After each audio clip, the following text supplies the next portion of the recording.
정치권 이슈들 두 분과 함께 짚어보겠습니다. 이종근 시사평론가, 김수영 전 양천구청장 나오셨습니다. 두 분 어서 오십시오. 안녕하십니까? 네. 안녕하십니까?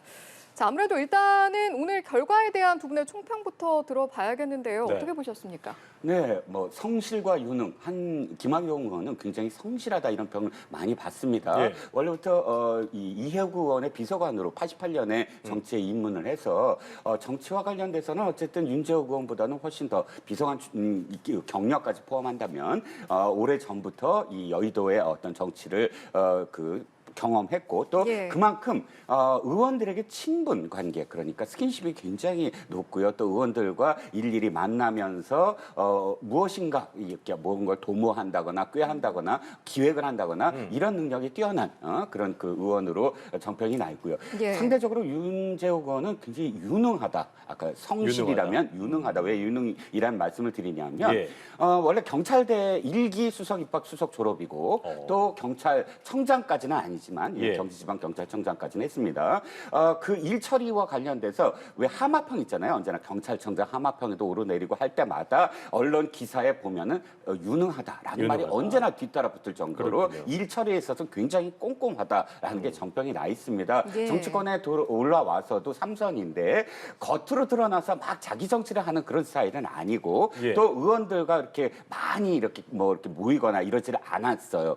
약간 좀 샤이하다 뭐 이런 평을 받는 분입니다. 스킨십 많이 하는 분은 아니군요. 그렇죠. 예. 그런데 이 일을 맡기면 그 일을 완수해내는 능력은 뛰어나다라는 게 지금까지의 평가였습니다. 그러면 보통 원내대표는 당원들한테까지 이렇게 표를 던져주는 게 아니라 딱 의원들, 원내에 있는 의원들만 뽑는 것이거든요. 그렇기 때문에 100여 명 가까운 그런 115명의 의원들과 얼만큼 소통을 해왔나 이게 사실 가장 중요합니다. 그렇군요. 사실 이 전화 한 번 안 한 그런 그 원내대표 후보한테 내가 한 표를 던진다는 게 쉽지 않거든요. 그런 의미에서는 김학용 의원이 훨씬 더 유리하지 않았나라는 그러니까요. 의미가 있었거든요. 왜냐하면 김학용 의원은 워낙에 정말 스킨십하면 김학용 의원이다 할 정도로 그렇게 가까운 어떤 그런 의원들이 많았기 때문이고요. 네. 윤재욱 의원은 상대적으로 그렇게 막 나서는 어떤 스타일이 아니었고요. 그런데 표를 개봉해 보니까 65대 44가 되었다. 그러면 의원들의 어떤 지금 판단은 친분 관계나 스킨십이나 혹은 성실함도 중요하지만 지금 현재 이 당에는 유능한 그런 지도부가 있어야 되겠구나 하는 쪽에 지금 투표를 던진 게 아닌가 싶습니다. 좀 더 유능함 쪽에 방점을 뒀다. 네. 자, 김수영 총장께서는 어떻게 좀 받아보셨습니까? 네, 당초에는 총선을 1년 앞두고 있는 이만큼 예. 수도권의 의원이 원내대표가 돼야 되지 않겠냐라는 여론도 있어서 김학용 의원이 되지 않겠냐라는 예상들이 좀 많았습니다. 그랬었죠. 근데 보니까 결과도 차이가 꽤 많이 났어요. 그런 걸 보면서 아직도 의원들이 윤심을 많이 살피고 있구나라는 생각이 들어요. 상대적으로 둘 다 친윤계이지만 상대적으로 윤재욱 의원에 대해서 윤석열 대통령이 더 신뢰도 하고 굉장히 믿는 그리고 그런 관계다라는 얘기를 들은 적이 있어요. 그래서 그렇습니까? 아무래도 윤재욱 의원 쪽으로 기울 수밖에 없는 거 아니야 이런 생각도 좀 들었었는데 아니나 다를까 또 역시나 친윤계에서도 또 윤석열 대통령과의 친소관계라든지 이런 네. 게 또 다른 의원들이 그런 윤심을 좀 살핀 게 아닌가라는 생각도 듭니다. 예. 예. 이제 두 분 중에 한 분은 예상 밖의 일이었다. 한 분은 이제 예상을 좀 했었다라고 네, 이제 말씀을 네. 해주셨는데 일단 좀 여쭤보고 싶은 건 이게 무기명 투표 아니겠습니까? 그렇다 보면 아무래도 내심이 드러난다라는 건데 아까 말씀해주신 건 실력, 유능함을 좀 본 것 같다. 그럼 그것은 총선을 말하는 거겠죠?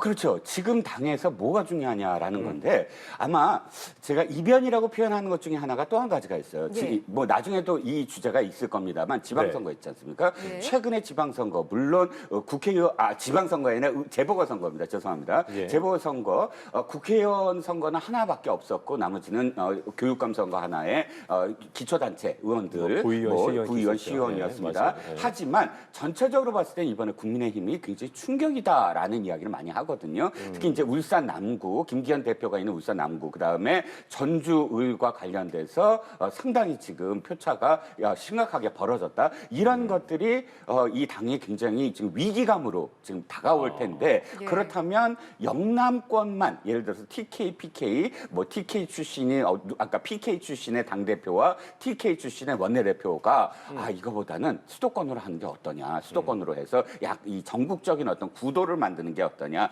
이 의원들 후보들의 어떤 역량도 역량이지만 구도 자체를 그렇게 만들어야 된다. 메시지를 유권자들한테 던져야 된다. 이런 흐름도 분명히 있었거든요. 그런데 그래서 이제 수도권에 그 김학영 의원이 좀 더 유리하지 않나. 외연 확장에는 좀 더 유리하다. 그렇죠. 이런 이런 나왔었죠. 이야기가 있었습니다. 근데 그럼에도 불구하고 큰 표차로 윤재욱 의원을 했단 말이죠. 이건 어쨌든 지금 왜 설화가 있고 그렇잖아요. 막 이 당에 맞아요. 정말 막 흔들리잖아요. 예, 그럼 예. 이 지도부가 조금 더 중심을 잡고 가야 된다. 그렇다면 이 중심을 잡는 역할을 누가 할 것인가? 자기 정치를 막 하는 사람들보단 물론 제가 김학용 의원은 자기 정치를 한다는 뜻은 절대 아닙니다. 네, 네, 그런데 겉으로 막 드러나는 사람보다는 진중하고 무겁지만 자기 정치보다 더 당을 앞서게 생각하는 사람이 지금 돼야 되지 않느냐라는 게 약간 더 표를 얻지 않았나 싶습니다. 예. 그렇군요. 총선도 그렇고 사실은 이제 원내대표하면 원내 협상력 아니겠습니까? 예. 민주당 입장에서 볼 때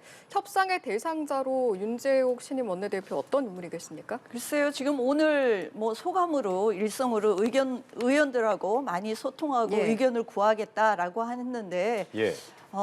뭐 국힘 당 의원들뿐만이 아니라 바라기는 민주당의 의원들과도 여당과도 더 협상력을 좀 높이고 소통하고 또 의견들을 좀 구했으면 좋겠다라는 생각이 듭니다. 그리고 지금은 또 그럴 때가 되지 않았나.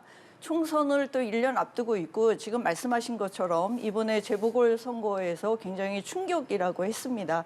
그 정도로 국힘당에 대한 여당에 대한 국민들의 여론이 심각하다라는 거를 생각하시고 예. 윤재욱 의원이 새로 된 원내 사령탑으로서 그 당내만이 아니라 당 바깥까지 민주당까지 같이 넘나들면서 네.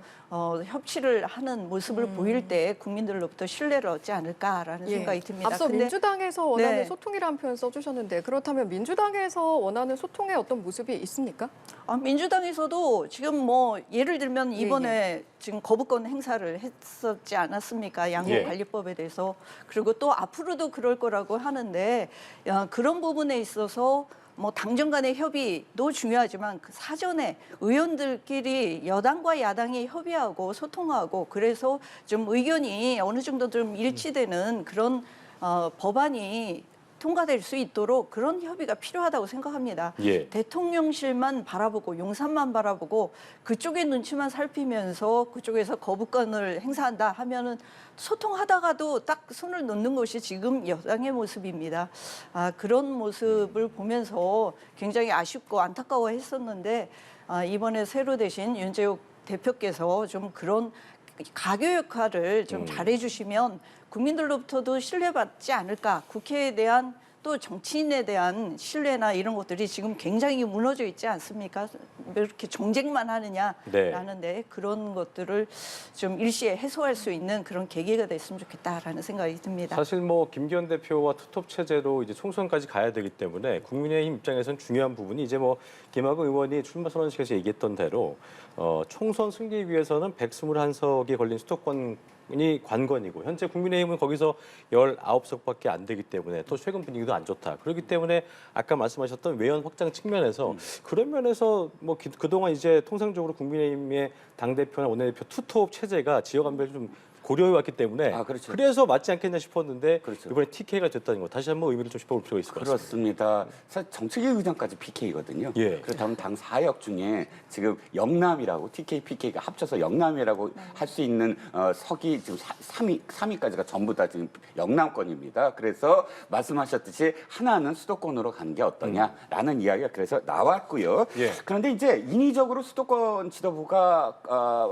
를 탄생시키면 수도권에서 꼭 유리하냐? 데이터는 그렇게 판단하진 않아요. 데이터에 나온 건 지금 역대 국민의힘 정당의 당대표들을 이렇게 살펴보고 예. 또 그 당대표들이 이끌었던 총선 결과를 이렇게 비교를 하자면 실질적으로 이 총선에서 이 민주당 계열의 정당한테 상대적으로 압승을 거뒀을 때의 당대표는 영남권이 많았어요. 보면 그렇군요. 강재석 대표 시절이고 예, 예. 그다음에 박근혜 대표 시절이고 그때 당시에 총선을 승리로 이끈 그런 당대표는 영남권이었습니다. 그럼 상대적으로 수도권 당대표는 누구였냐면 황교안 대표가 수도권 출신의 당대표라고 이야기할 때 네. 그때 당시에 자유한국당 참패를 했거든요. 그러면 그러니까 수도권 당대표 또는 영남 당대표가 총선에 구도적으로 지역 구도적으로 수도권에 유리하냐 안 유리하다느냐라는 건 물론 그렇게 데이터로는 딱 그렇게 떨어지진 않아요.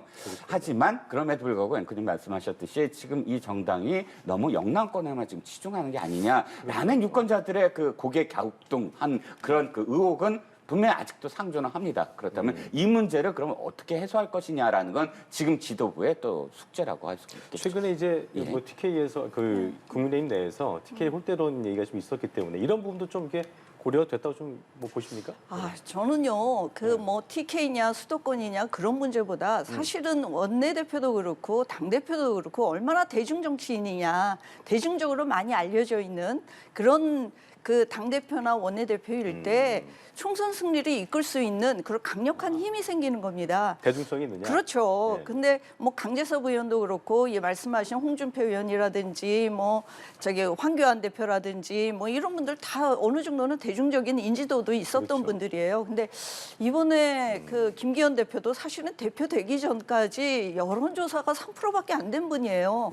그리고 또 이번에 또 이제 오늘 대신 원내대표 윤재욱 의원님도 사실은 대중들이 얼마나 그분 삼선식이나 했지만 대중들이 얼마나 알겠습니까? 그래서 이 대중적으로 잘 알려져 있지 않은 윤재욱 대표나 김기현 대표나 이런 체제를 가지고 총선까지 가기에는 그 실제로는 용산에서 윤석열 대통령이 강력한 영향력을 미칠 수밖에 없는 구조로 되어 있다. 예. 저는 그렇게 봅니다. 대표든 원내대표든? 네, 그렇죠. 예. 둘 다 사실은 김기현 대표도 윤석열 대통령이 만들어준 거고 이번에 윤재욱 의원도 사실 윤재욱 의원이 삼선했지만은 잘 모르는 분들이 많아요. 대중적으로는 민주당에서도 많이 이렇게 뭐 의원들끼리는 많이 알런지 모르겠지만 예.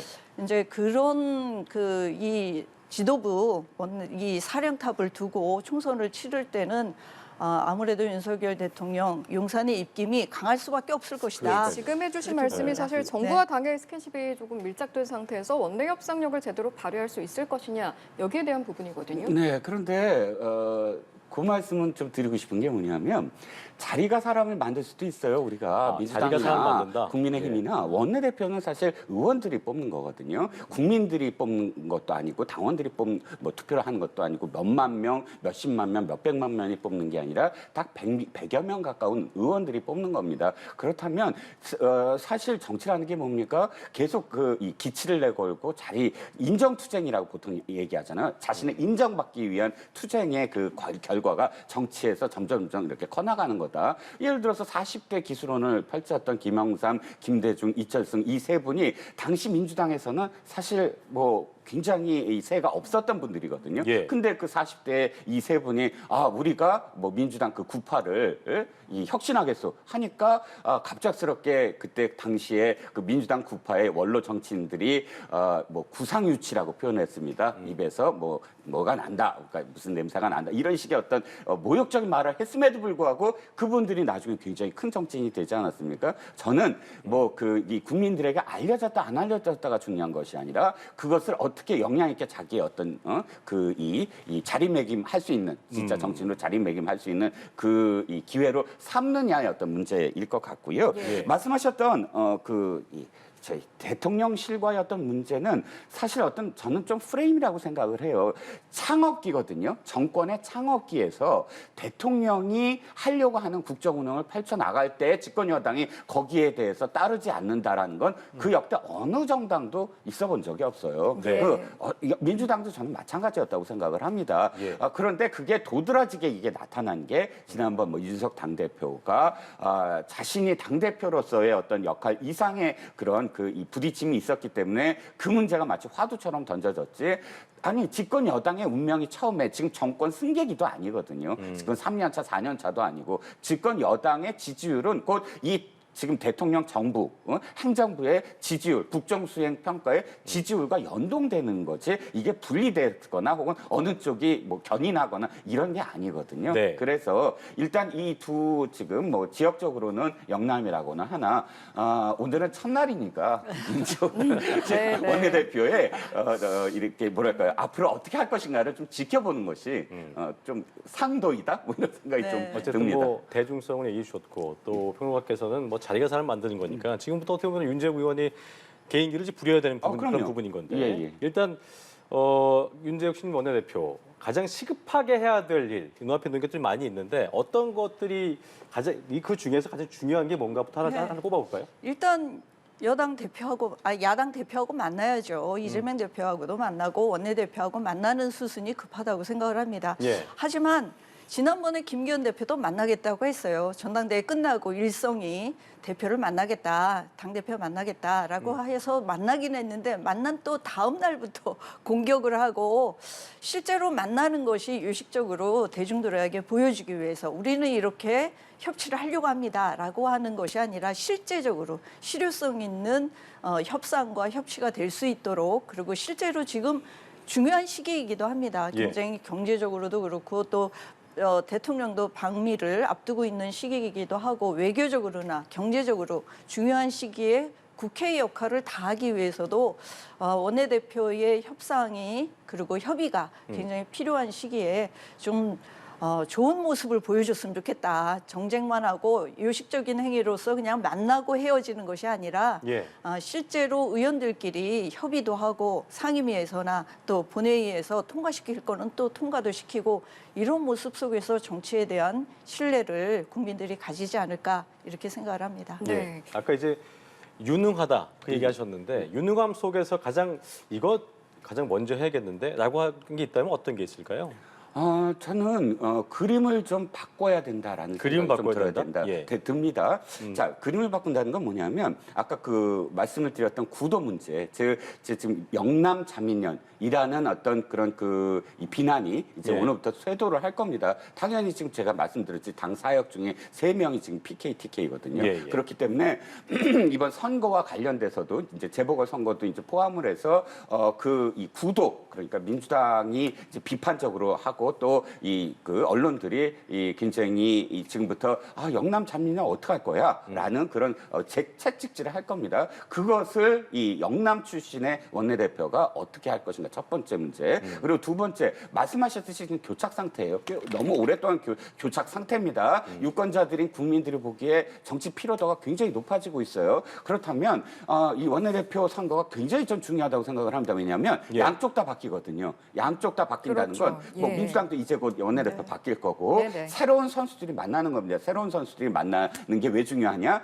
지금까지 교착됐던 모든 문제들을 전임 대표들이 한 거야. 라고 이제 퉁칠 수가 있어. 그냥 넘겨버릴 수가 있어. 이제부터 새롭게 시작하자. 왜? 새로운 파트너니까. 그래서 지금 몇 가지 쟁점 법안들이 굉장히 지금 난항을 겪고 있는 것들이 있습니다. 예. 그런데 굉장히 희망적으로 보는 건 K-칩스 법안 같이 당장 우리나라가 필요한 반도체 지원법 같은 거는 우리가 진짜 어렵게 수개월 동안 난항을 겪다가 예. 지금 민주당의 협조로 통과가 되지 않았습니까? 이렇게 지금 급한 쟁점 법안들 중에 정말 급한 것들은 합의를 하자라고 새롭게 이 그림, 그러니까 전체적인 어떤 그림, 양쪽에 이 강성 지지자들을 좀 잠재우고 양쪽이 합의할 수 있는 어떤 지점들을 원내대표가 내놔야 된다. 이제는 진짜 내놔야 도리어 더 국민들이 이쪽에서는 이렇게 내놨는데 이 당은 아직도 고집하고 있네라고 서로 차별화된 지점이 있을 것 같거든요. 예. 그 부분 마지막으로 이제 총선과 관련된 이 당 대표와의 어떤 이 진짜 진짜 투톱에 이 역량이 좀 필요합니다. 지금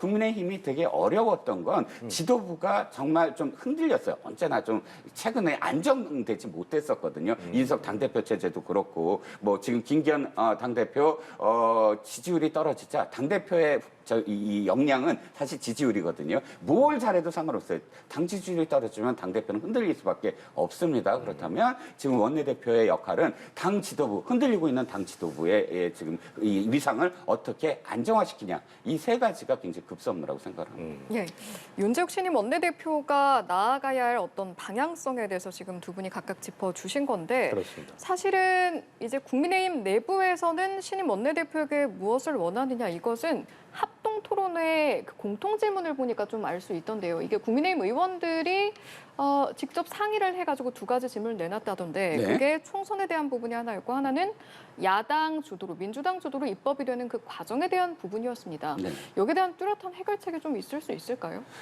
일단 원내대표가 지난번 주호영 원내대표 아주 열심히 했죠. 두 가지가 떠오르는데 주호영 원내대표는 정말 소통 열심히 했어요. 각 그 의원들하고 개별적으로 정말 전화통화도 하고 하는 소통도 열심히 했고 또 결정적인 부분에서는 고집할 분은 고집하면서도 야당과 협상할 거는 계속 협상했던 것으로 압니다. 그래서 강성 지지자들한테 사실 비판도 많이 받았어요. 그런데 지금 말씀하신 부분 야당이 지금 입법화하는 부분들은 양보할 수 없는 부분들은 분명히 있어요. 이를테면 대법원장 임명권 같은 부분은 저는 위헌적인 요소도 굉장히 크다고 생각을 하거든요. 그렇게 좋은 법안이라면 왜 문재인 대통령 시절에는 그때 그 대법원장을 추천위원회를 안 만들었습니까? 그러니까 이 정권이 바뀌니까 지금의 어떤 대통령, 상대당의 대통령이 대법원장을 임명하지 못하게끔 만드는 식의 이렇게 고르지 못한 그러니까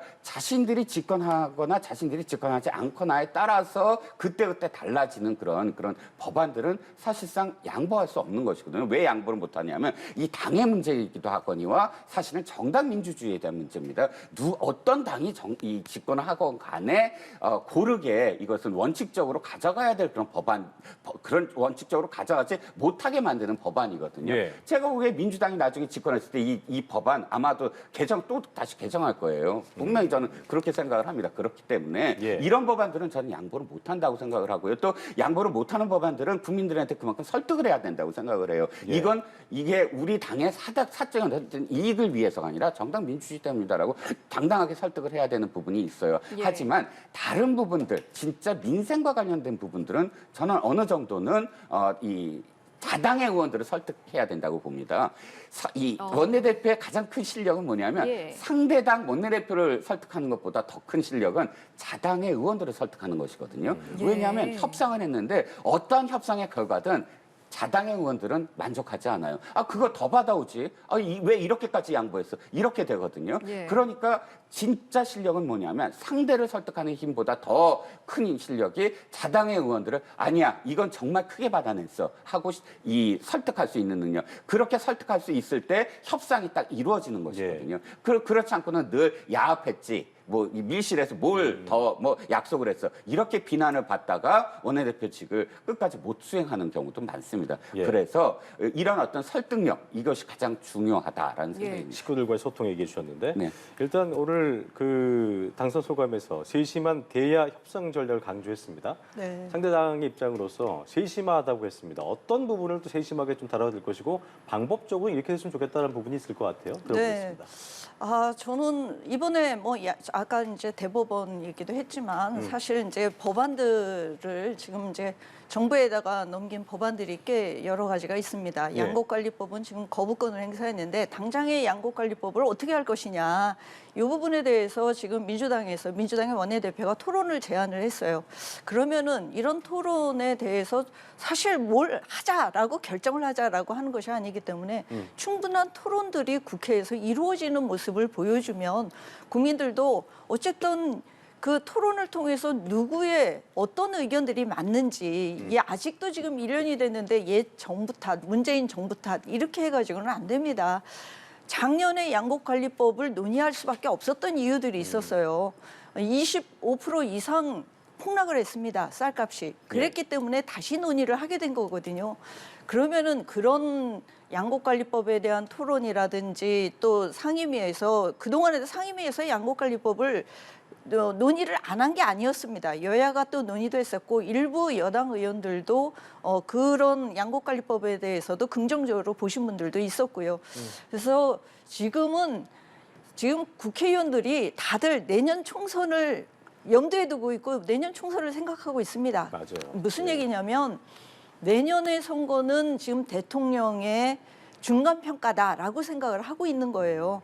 그러면은 여러 가지 정책이나 이 정부가 가야 하는 길, 해야 되는 일 이런 것들을 법안으로 만들어서 또는 어떤 법안들을 지금 그 야당이 169석이나 되는 굉장히 많은 의석수를 갖고 있기 때문에 설득도 저는 필요하다고 생각을 합니다. 예. 여당에서 설득해서 대통령이 가야 될 길을 좀 갈 수 있도록 설득하는 능력, 그것도 저는 그 원내대표에게 있다고 봅니다. 설득은 일종의 쓴소리를 얘기하시는 겁니까? 뭐 그런 의미라고 보시면 쓴소리도 돼요. 있고요. 또는 필요한 것들은 협상을 해서 타협할 건 타협하고 받아들일 건 할 받아들이고 소리도 해야 되고. 하기 싫은 것도 해야 되는 일들도 예. 있습니다. 그런 것들을 양보하고 타협하면서 갈 수밖에 없는 게 여당의 길이기도 합니다. 네. 왜냐? 집권 여당이기 때문에 그런 것이죠. 예. 그래서 양곡관리법뿐만이 아니라 지금 가 있는 노란봉투법, 간호사법, 간호법 등등을 이제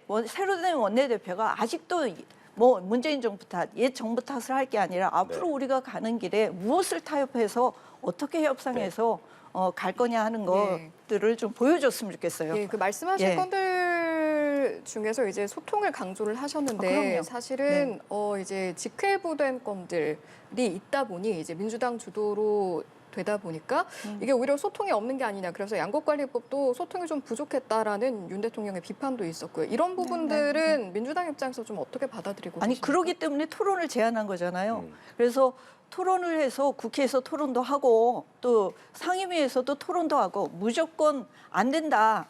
용산에서 대통령이 거부권을 행사할 거다라는 전제하에서 거부만 할 것이 아니라 이제는 국회 내에서 좀 협상도 하고 이런 모습을 보여줄 때 네. 알겠습니다. 다르다 어쨌든 이렇게 소통을 생각할 강조해 주고 겁니다. 계신데 네. 이정근 평론가께서 그렇다면 이 소통이란 건데 오늘 뭐 첫날이니까 많은 얘기하기 좀 그렇습니다만 대통령과의 소통도 그렇고 의원과의 소통도 그렇고 소통이란 말은 많이 씁니다만 네네. 국민들이 참 필요해지는 거는 말은 소통한다면서 달라지는 건 없어 이렇게 볼 때가 많거든요. 사실 방법적으로 어떻게 하는 게 중요하다는 생각이 있으실 것 같아요. 들어보겠습니다. 일단 저는 우리 그 시스템 좀 바꿔야 된다라는 거 첫 번째 어떤 시스템 바꾸냐면 미국의 경우 이렇게 합니다. 진짜 쟁점 법안이 있고 비쟁점 법안이 있으면 비쟁점 법안들을 완전히 구분을 해서 비쟁점 법안은 무조건 일단 회부합니다.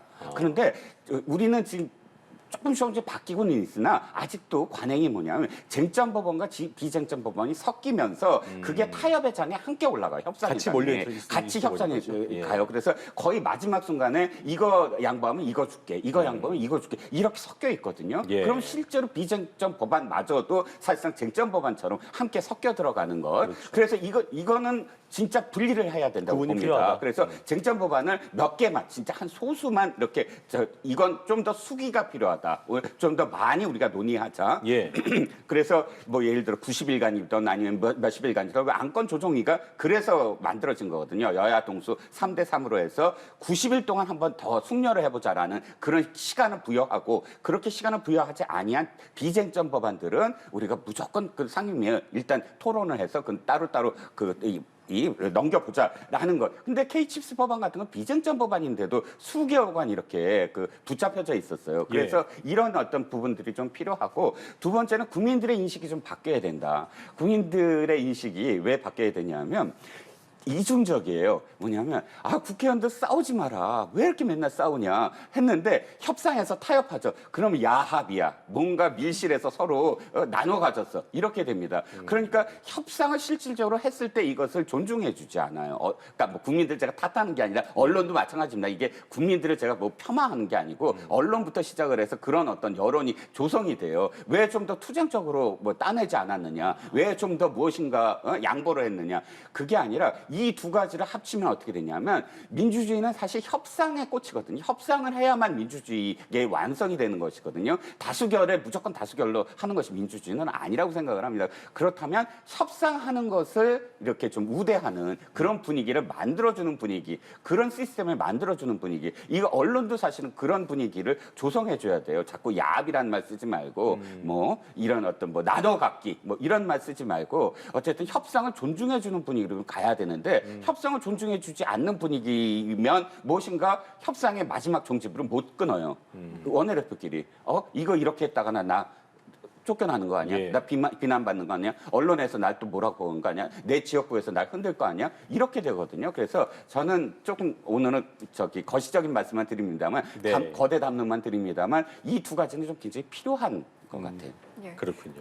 앞서 저희가 원내대표 선출 이야기를 하면서 총선 이야기를 굉장히 많이 했는데 사실은 그렇습니다. 총선을 앞두고 있는 모든 선거 하나가 민심의 바로미터가 네. 아니겠습니까? 그런데 이제 앞선 재보선 결과를 돌아보면 여러 가지 이야기가 나오는 것 중에 하나가 물론 진보당의 어떤 성과도 있지만 김기현 대표의 지역구에서 나온 결과들 이야기가 굉장히 많이 나오고 있습니다. 네, 어떻게 그렇습니다. 보셨는지요? 그렇죠.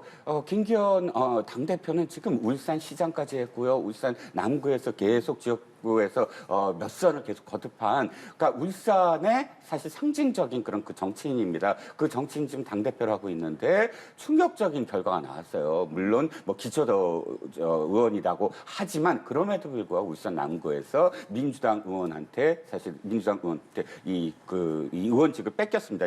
시의원직을. 그렇습니다. 그러면 이게 무슨 의미를 갖냐 하면 현재 이 당대표가 갖고 있는 그러니까 이 당의 사실 리더십에 대해서 그러니까 유권자들이 평가를 하지 않고 있다라고 저는 생각을 해요. 그러니까 몇 달 안 됐는데도 불구하고 벌써 지지율이 떨어지고 그런데 그 지지율이 떨어지는 것에 대해서 이번에도 사실은 그렇게 표현해서 안 됐는데 지금 기자들이 물었잖아요. 이 재보선거 계속 패했습니다. 많은 부분에서 패했습니다 했더니 돌아오는 대답은 청주에서 이겼습니다. 였어요. 물론 청주의 승리는 굉장히 중요합니다. 이 청주에서의 한석 때문에 그러니까 그 시의회가 다수당이 바뀌었어요. 그 의미 중요하지만 그러나 당대표는 뭐냐면 선거가 끝나면 언제나 고개를 숙여야 돼요. 이기건 지건 이 겸허히 받아들이겠습니다 하면서 사실 마음만이 아니라 태도만이 아니라 이 선거를 분석을 해야 되거든요. 당대표가 하는 게 뭡니까? 선거마다 이 흐름이 어떤 흐름이냐. 이게 울산 남구만의 문제가 아니라 전주 문제도 있고요. 예. 전체적으로 교육감도 패배했고요. 전체를 보면 사실 패했다라고 할 수밖에 없는 선거입니다. 국회의원 한석밖에 없었기 때문에 이게 큰 어떤 화제가 되지 않아서 그렇죠. 그러면 일단 당대표에 대한 경고이자 지금 국민의힘에 대한 경고이다. 이 경고를 진짜 심각하게 받아들여야 된다는 그러니까 겁니다. 구의원 선거이지만 그 갖는 함의는 굉장히 크다고 보시는 거죠? 그럼요. 그건 당연히 이겼어야 되는 선거임에도 불구하고 졌고요. 전주는 저도 된다는 표현 잘못됐습니다. 그렇죠. 질 수 있는 그러니까 선거지만 질 그러나 가능성이 컸던 그 부분이죠. 결과가 어떻게 지느냐예요.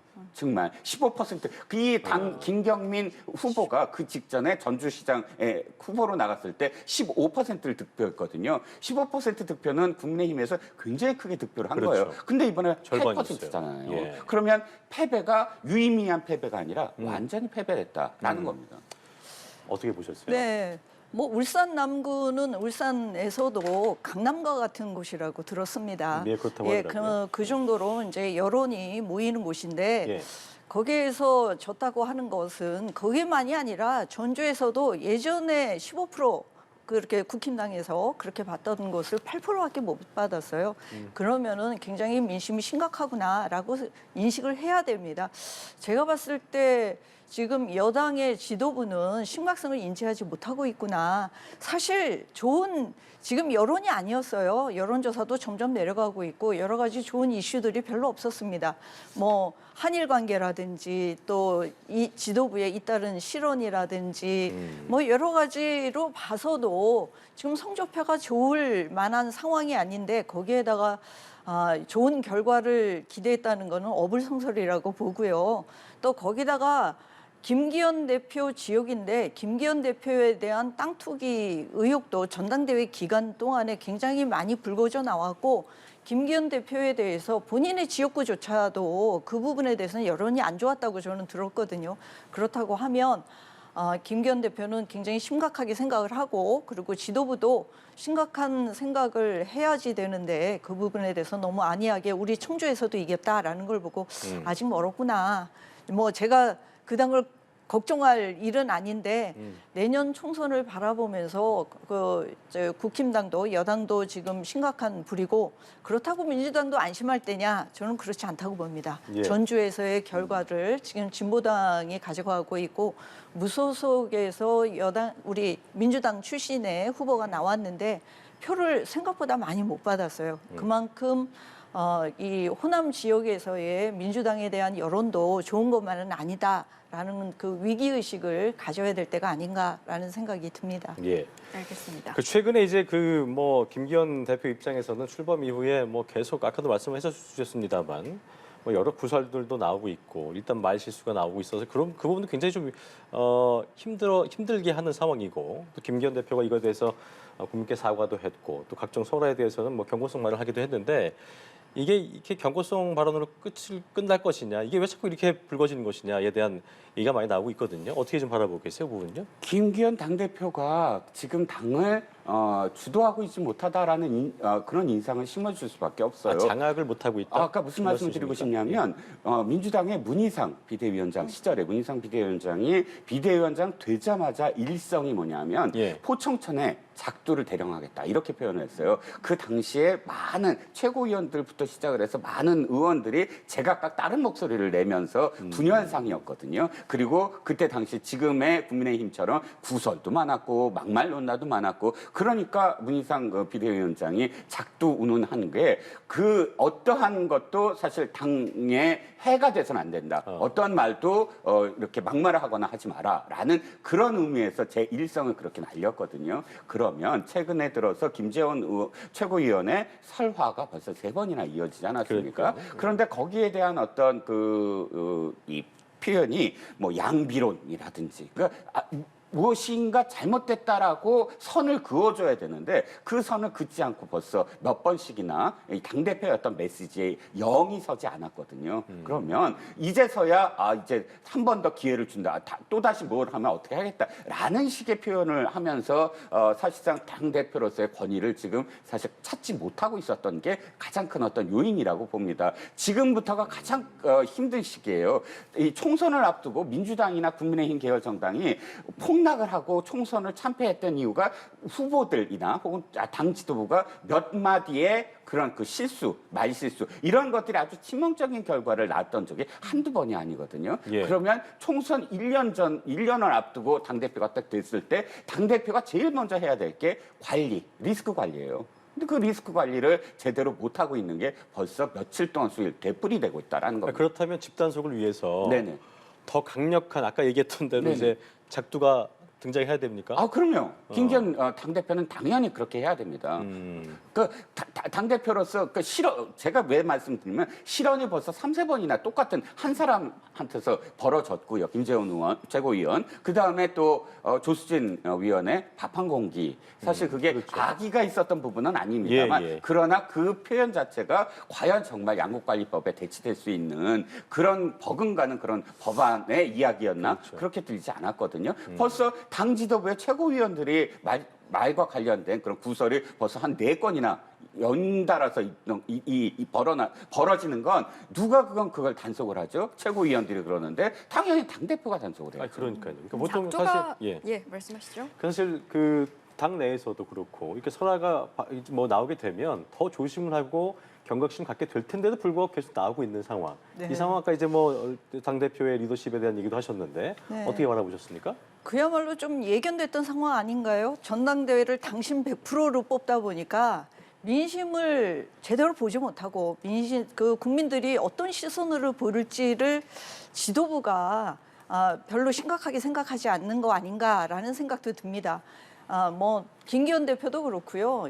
뭐 저희 김재원 최고위원, 조수진 최고위원 다들 그렇습니다. 그래서 당신만 당에 있는 강성 지지자만 바라보고 그 발언을 하고 그렇게 하다 보니까 이게 좀 신중하지 못하고 내가 지도부다라는 생각을 못하고 있는 거 아닌가. 지금도 용산만 바라보고 윤 대통령만 바라보고 이제 그래서 뭔가 거기서 나오는 것만 정책이라고 생각하고 조수진 최고위원도 저는 그렇습니다. 최고위원까지 하면서 저런 것을 정책이라고 그 말씀을 하실 수가 있을까? 일개 의원이라면 이렇게까지 회자되지 않았을 거예요. 근데 최고위원이기 때문에 뭐 밥 한 공기 그 발언도 굉장히 크게 들릴 수밖에 없었던 거 아니겠습니까? 그래서 이런 부분들에 대해서 지도부로서 뭐 이렇게 심각하게 보신 본인들의 위치를 생각하고 있지 않다. 그렇기 때문에 예견됐던 결과였다. 그리고 김기현 대표도 그런 강력한 조치를 저는 때가 늦었다라는 생각이 들어요. 그러다 보니까 자꾸 지지율 내려가고 한동훈 장관 차출설이 나오고 내년 총선에 나오냐 안 나오냐 이것이 지금 이제 정가의 이슈가 될 정도로 이렇게 되는 것은 김기현 대표 체제의 심각한 위기다 이렇게 보여지고요. 이 설화 문제는 뭐 여당만이 아니라 야당도 지금 조심해야 될 때라고 생각을 그렇죠. 합니다. 뭐 안민석 의원의 그 발언을 보고 아니 왜 이 시기에 저런 발언을 하실까 저는 걱정을 했었거든요.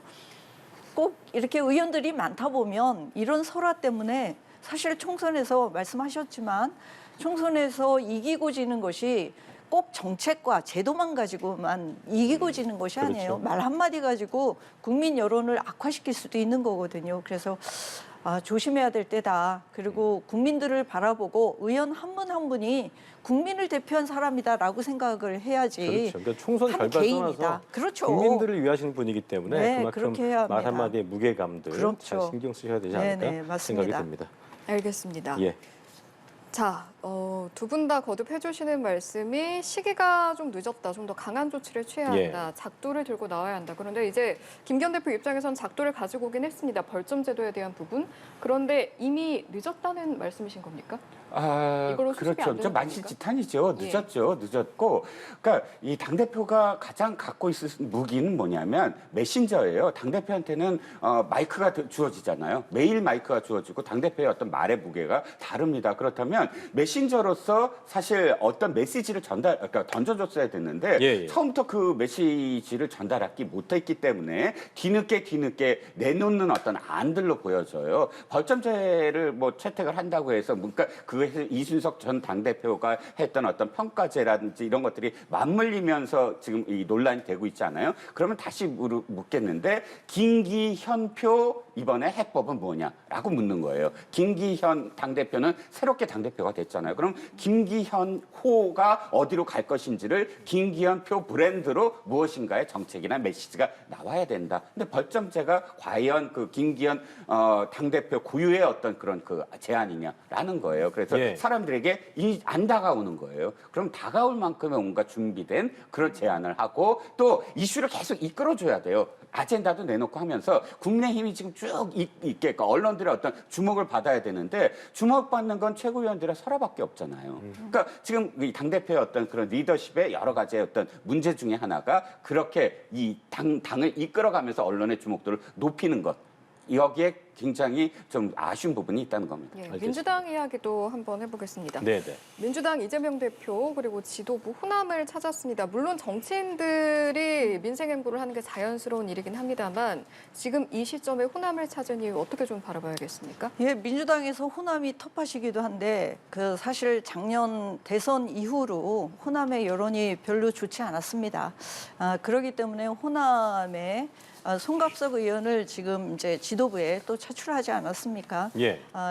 그런 지점에서도 그렇고요. 여러 가지 호남의 민심과 정서를 그야말로 집토끼를 빨리 잡아야 되겠다. 총선 1년 앞두고 내부 단속부터 해야 되겠다라는 생각을 하지 않았는가라는 생각이 들고요. 예. 이번에 재보궐선거에서도 호남의 민심이 녹록하지 않다라는 것도 확인한 만큼 호남의 행보가 그 중요한 때다라고 생각이 듭니다. 그리고 예. 또 이번에 농민들을 또 만난 것도 양곡관리법에 대해서 좀 네네. 충분히 설명하고 또 그리고 그렇게 해서 양곡관리법을 단순히 그 대통령과의 접점에서 거부권 행사했기 때문에 밀어붙이겠다 이런 것이 아니라 농민들도 설득하고 국민들도 좀 설득할 수 있도록 그렇게 하기 위함이고요.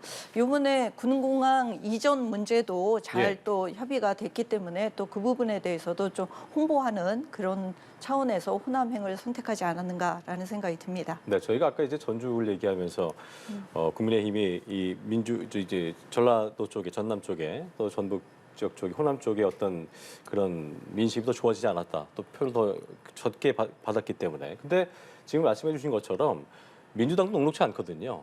이번 행보는 어떻게 좀 어떤 차원이었다라고 좀 바라보셨습니까? 네, 그렇습니다. 위기의식이겠죠. 이재명 당대표가 정말 위기의식을 느낄만 합니다. 구체적인 어떤 수치는 말씀을 못 드리겠지만 그럼에도 불구하고 당 지지율이 한동안 좀 이렇게 정체 상태이거나 하락했던 시점을 보면 예. 전통적인 지지층, 지역별로는 호남, 그리고 성별로는 여성, 뭐 직업별로는 주부, 뭐 이런 그러니까 전통적인 민주당 지지층들의 이반이 일어날 때마다 지지율이 이렇게 출렁거렸어요. 그 중에 호남 지역의 어떤 지지율도 그렇게 높거나 그렇지 않고 예. 사실 정체되거나 낮아졌던 때가 굉장히 많았거든요. 그럼 그걸 어떻게든 회복해야 돼서 최고위원 말씀하셨듯이 김명식 최고위원의 송갑석 의원을 지금 지명한 것도 그런 이유일 거고요. 다시 한번 다잡겠다라고 했을 때 당연히 국민의힘은 서문시장을 가고 또 민주당은 광주를 찾아가는 건 너무 지금 뭐 당연하죠. 아직도 지역 구도니까요. 그런데 한 가지 제가 아쉬운 건 이재명 당대표가 이번 재보궐과 관련해서 굉장히 비판을 하면서 대통령 비판도 하고 민주당 아까 국민의힘을 비판하면서 승리의 어떤 느낌으로 말씀하셨는데 사실 전제를 하나 했었어야 된다고 보거든요. 어떤 뭐냐면 겁니까?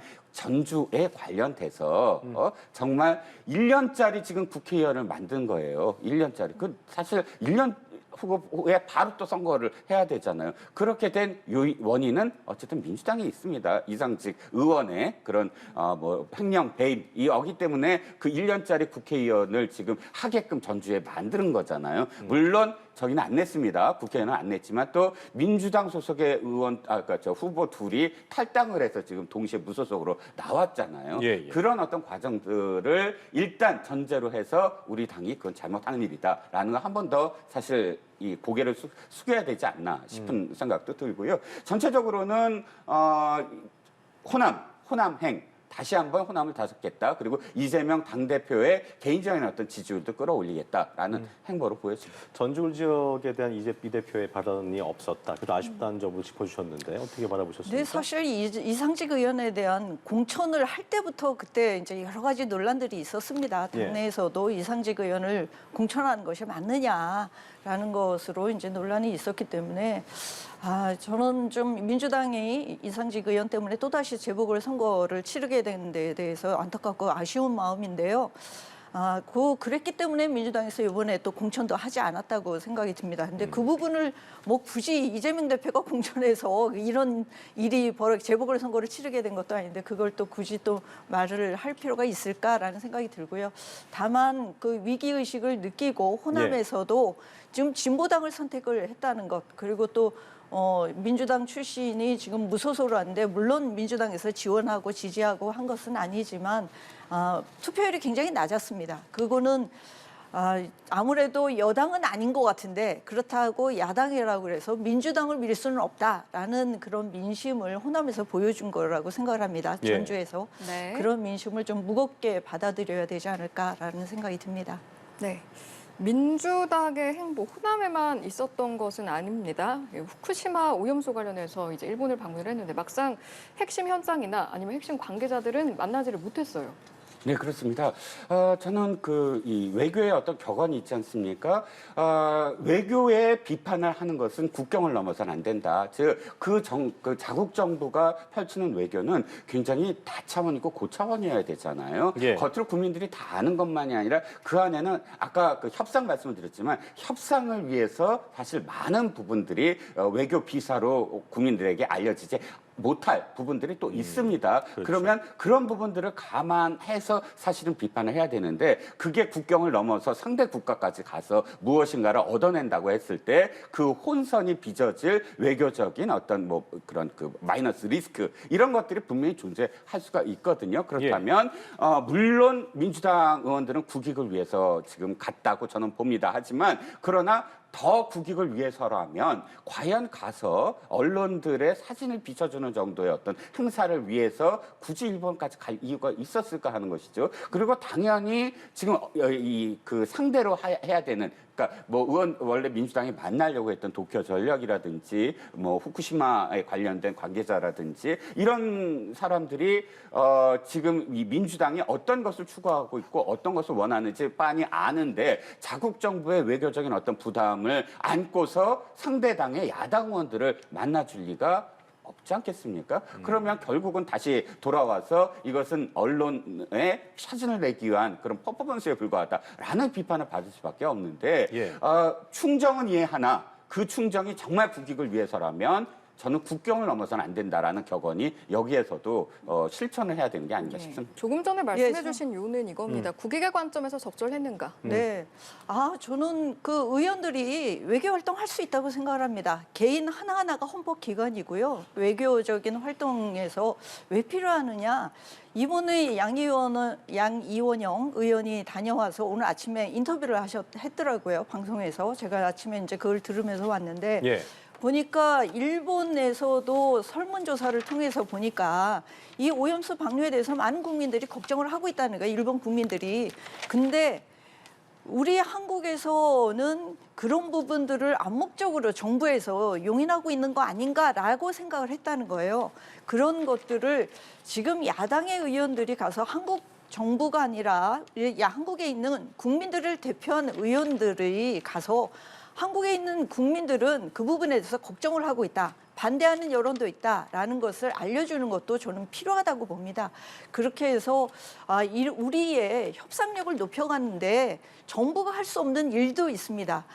외교 관계라든지 그 국가 간의 이해관계 이런 것들 때문에 정부에서 조심스러운 부분들을 국회의원 입장에서 나가서 좀 그런 발언을 하고 국민들의 여론을 들려주고 이렇게 해서 나중에 오염수를 방류를 하거나 할 때 협상력을 높이는 데도 저는 기여할 수 있다고 생각합니다. 그것도 국익에 기여하는 거 아닌가요? 저는 그런 차원에서 꼭 가서 중요한 의원과 또는 도쿄전력 관계자를 만나는 것만이 아니라 예. 시민단체나 또는 그쪽의 전문가들을 좀 만나고 이렇게 하면서 야당 의원들 국민을 대표하는 의원들이 우리 국민들이 걱정하고 있는 측면들이 있다는 걸 알리는 것도 중요한 일이었다라는 생각이 듭니다. 알겠습니다. 네. 지금까지 이종근 시사평론가 그리고 김수영 전 양천구청장과 함께 정치권 이슈 짚어봤습니다. 오늘 두 말씀 고맙습니다. 고맙습니다.